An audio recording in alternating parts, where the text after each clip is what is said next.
This channel is made possible by viewers like you. My viewers, subscribers, and patrons greatly help to keep this channel going. I wouldn't be here today if it wasn't for all of you. Please make sure to subscribe so you don't miss any uploads. And if you'd like to go the extra mile, please check out my Patreon page. For just $1 a month, you'll get access to what I'm working on, previews of upcoming content, and even early videos, along with other tier options for those that are interested. Thank you, and now on to the video.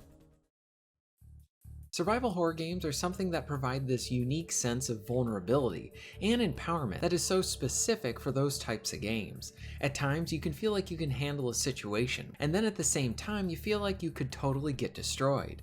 Do you opt to use what supplies you have now to try to get through your current challenge? Or do you essentially put a player-made handicap on yourself to not use certain things so that you have a leg up, or even a chance to succeed at a future encounter, situation, or challenge? Survival horror games always have me thinking. I honestly think this is what helps to keep the player on edge for the entire length of the game, and it's the pivot where the entire thing can flip on the player, and now you feel just as vulnerable as you were at the start of the game. A bit of the fear of the unknown as well, not knowing how enemies will react, not knowing the best times to use certain things, or even as basic as not knowing what's around that corner.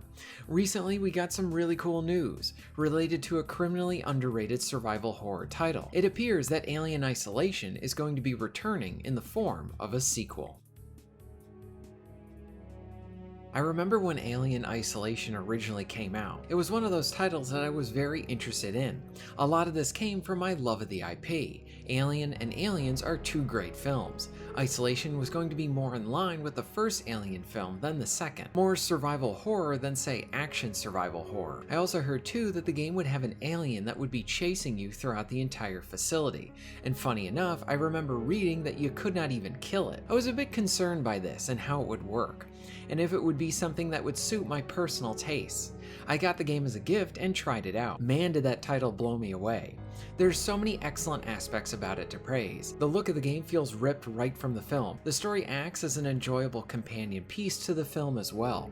The gameplay, both with how the alien operated, sought after the player, along with other enemies that you faced, were really engaging. Again, all around a very, very good title. With all that being said, I was kind of shocked by the reception that it got from some of the critics. The biggest oddball was IGN's review. They rated it pretty poorly. The game wasn't broken, it was pretty innovative, especially in how the game used that alien AI to hunt down the player. Along with that, for about a 20-hour game, the tension was consistent throughout the entire thing. I was on the edge for most of the game. It was a game adaptation of a film that very much respected the fan base and the source material very well. And yet all of this was not good enough for IGN. Another reason why players should not put all of their stock into media reviews, or honestly YouTube reviews as well. It's always good to seek out multiple opinions, and ones that sort of suit what you're looking for in a game. And then at the end of the day, if you want to try it, I would recommend always going for it. I have found some really good games that have received scores of 6 out of 10, but even so, IGN was just dead wrong when it came to Alien Isolation. So let's circle back. It's pretty cool that Alien Isolation 2 is in early development. Basically, all we got from this announcement is that it appears to be the same team making the game again, and that a sequel is in the works. Outside of this, nothing was really shown or even discussed as it pertains to the game. I do have some questions just thinking about this title. Will it be a situation where the game is similar to the first, with improvements and additions? Will it move in a more action-like direction, still with a heavy focus on survival horror? We tend to see this sometimes with survival horror sequels, where the second game dips one of its feet into the action side of things more. I think if done well, that could be good, but I think most people will want a sequel in the same gameplay style of the first. Again, more alien and less aliens. What new ways could we use the alien as a weapon to take out other foes for us, sort of pitting enemies against each other? How will the exploration work? Will it be a single player only game like before? Will there be any additional modes or even co-op options? How could they evolve the tech of the alien AI, since that was one of the best aspects of the first title? Will it be something that takes place after the main game? Will it weave into Aliens or something like that? When you just have an announcement like this, you are really left wondering about the game and what it's going to be like. So all we have right now is this promise and confirmation that they are working on a new game. It is very good news, but there is so much left up in the air, and hopefully this project does not get cancelled, and most of all, it's good.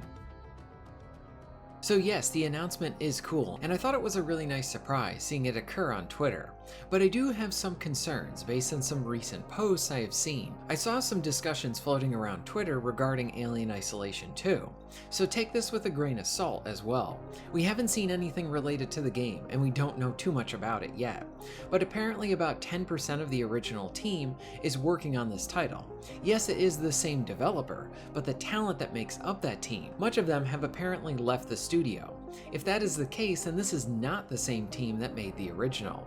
This includes the talent that was responsible for coming up with the unique alien AI. If all of this is true, it's very concerning, because essentially you have a lot of new blood within the studio, and I have no idea where that new talent is coming from. Are these individuals that are more focused on trying to preach a certain message, or are they a group of people who actually love this franchise and want to honor both the films and the prior game too? We could be in a situation where we have so much new blood that they just don't have the experience that the prior team had to achieve the last great game. The new people would need to be really creative and innovative to be able to improve on the impressive AI from the first game as well. Again, if we had most of the prior team returning for the sequel, I would feel like the project was in some very good hands. I wouldn't be as concerned.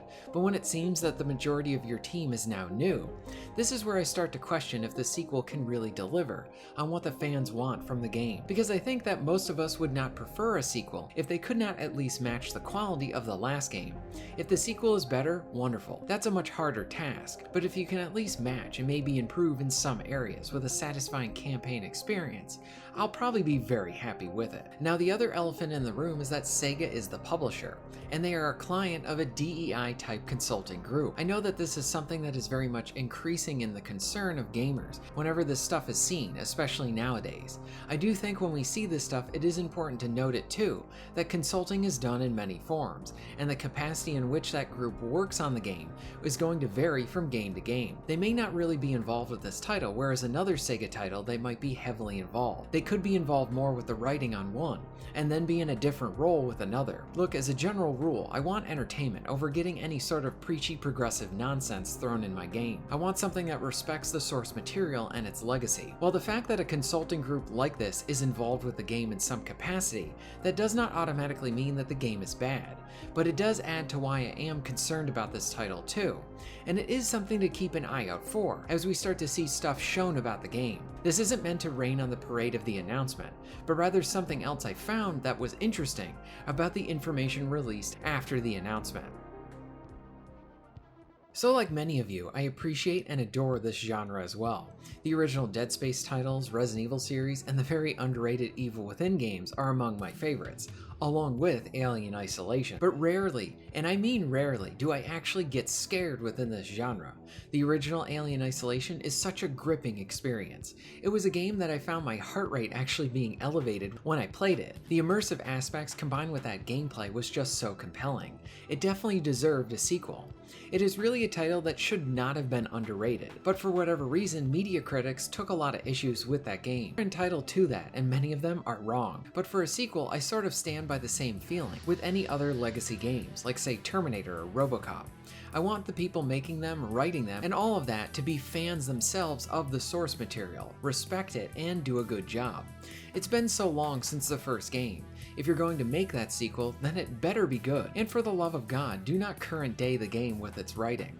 Look at the first two films for how characters should talk and be. You have a guidebook. Use it. I am concerned about the sequel, but I'm also excited for it as well. I hope it can deliver. What are your thoughts on Alien Isolation 2? Did you enjoy the first? Are you concerned at all about the sequel?